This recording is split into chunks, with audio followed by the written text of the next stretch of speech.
80 பெண்கள். அள்ள அள்ள சுரக்கும் ஆபாச வீடியோக்கள்.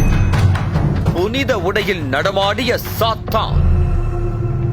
கன்னியாகுமரியை உலுக்கிய பாதிரியாரின் வக்கிரம்.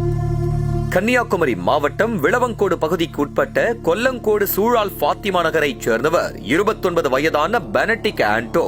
+2 படிப்பை முடித்த இவர் தத்துவவியல் மற்றும் இறையியல் தொடர்பான படிப்புகளை 7 ஆண்டுகள் படித்துள்ளார். பின்னர் திருத்தொண்டர் பட்டம் பெற்று மலங்கரை கத்தோலிக்க பேராலயத்துக்குட்பட்ட பேச்சுப்பாறை 0 பாயிண்டில் உள்ள சர்ச்சில் பயிற்சி பாதிரியாராக சேர்ந்துள்ளார். அதன் பிறகு 2022இல் அழகிய மண்டபம் பிலாங்கலை புனித விண்ணேற்பு அன்னை திருத்தலத்தில் பாதிரியாராக சேர்ந்துள்ளார். நுனி நாக்கில் ஆங்கிலம், மலையாளம், தமிழ் என சரளமாக பல மொழிகளில் பேசக்கூடிய பாதிரியார் பெனடிக் ஆண்டோ இறை பணியில் சேர்ந்து சில நாட்களிலேயே சர்ச்சுக்கு வரும் பெண்களிடம் நெருங்கி பழகி தன்னுடைய காம வலையில் வீழ்த்த தொடங்கியுள்ளார். இவருடைய பேச்சில் மயங்கிய பெண்கள் கடவுளுக்கு சேவை செய்யும் உயர்ந்த இடத்தில் இருக்கும் பாதிரியார் ஒருவர் இவ்வளவு சகஜமாக நெருங்கி பழகுகிறாரே என வியந்து பாதிரியாரை இறைவனுக்கு சமமாக உணரத் தொடங்கியுள்ளனர்.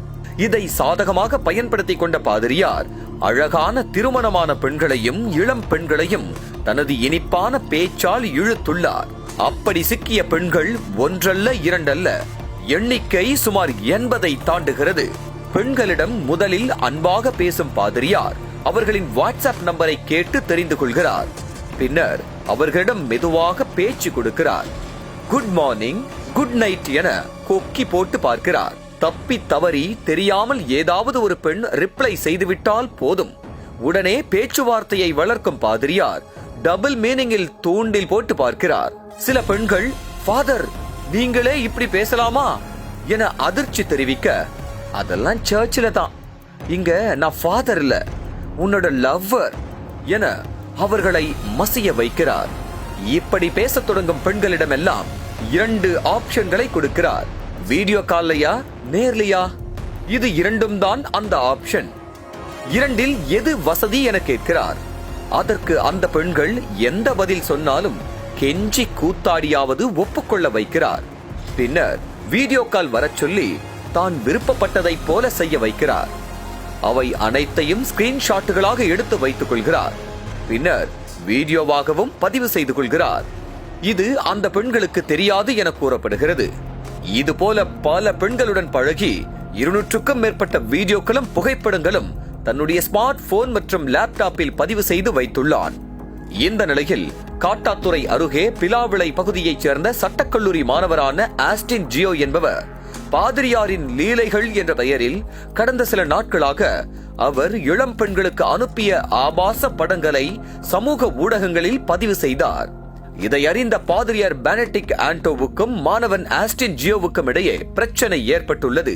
ஒரு கட்டத்தில் ஆத்திரமடைந்த பாதிரியார் பெனடிக் ஆண்டோ கொல்லங்கோடு காவல் நிலையத்தில் புகார் அளித்தார்.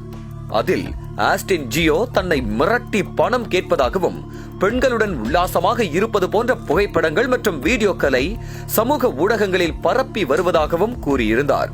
முழுதாக விசாரிக்காத போலீசார் பாதிரியார் அளித்த புகாரின் பேரில் மாணவர் ஆஸ்டின் ஜியோவை கைது செய்து சிறையில் அடைத்தனர்.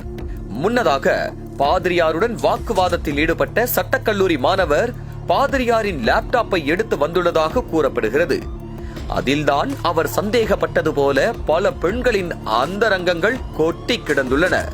இந்த நிலையில்தான் பாதிரியாரால் சிறைக்கு அனுப்பப்பட்ட காட்டத்துறை ஆலந்தட்டுவிளையைச் சேர்ந்த சட்டக்கல்லூரி மாணவரின் தாயார் மினி அஜிதா காவல் கண்காணிப்பாளரை சந்தித்து பாதிரியாரின் லீலைகள் குறித்து புகார் கொடுத்தார். அந்த புகாருடன் பாதிரியாருக்கு எதிராக ஏராளமான பெண்களிடம் ஆபாச சேட்டிங், முக்கிய ஆவணங்கள், தடயங்கள், புகைப்படங்கள், வீடியோக்கள் போன்றவற்றை சமர்ப்பித்தார். இதற்கிடையே கடந்த 11ஆம் தேதி ஆலந்தட்டுவிளையைச் சேர்ந்த பெண் ஒருவர் பாதிரியார் பெனடிக் ஆண்டோ இளம் பெண்களுக்கும் மாணவிகளுக்கும் பாலியல் தொல்லை கொடுத்ததாக அவர் மீது போலீசில் புகார் அளித்தார். அதே போல கடந்த 2 நாட்களுக்கு முன்பு பேச்சுப்பாறை பகுதியைச் சேர்ந்த நர்சிங் மாணவி ஒருவர் குமரி போலீஸ் சூப்பரண்டிடம் புகார் அளித்தார். இதன் அடிப்படையில் பாதிரியார் பெனடிக் ஆண்டோ மீது நாகர்கோவில் சைபர் கிரைம் போலீசார் 5 பிரிவுகளின் கீழ் வழக்கு பதிவு செய்துள்ளனர். தற்போது தலைமறைவாகி இருக்கும் பாதிரியாரை கைது செய்ய சைபர் கிரைம் ஏடிஎஸ்பி ராஜேந்திரன் தலைமையில் தனிப்படை அமைக்கப்பட்டுள்ளது. இதற்கிடையில் பாதிரியாருக்கு உடந்தையாக சர்ச்சில் வேலை பார்க்கும் 2 பெண்கள் இருப்பதாக தெரிய வந்துள்ளது. கடவுளுக்கு நிகராக மதிக்கப்படும் சாமியார்கள் இதுபோல வக்கிர செயல்களில் ஈடுபடுவது நாளுக்கு நாள் அதிகரித்துக் கொண்டே செல்கிறது. இதனால் கன்னியாகுமரி மாவட்டமே கதிகலங்கி கிடக்கிறது.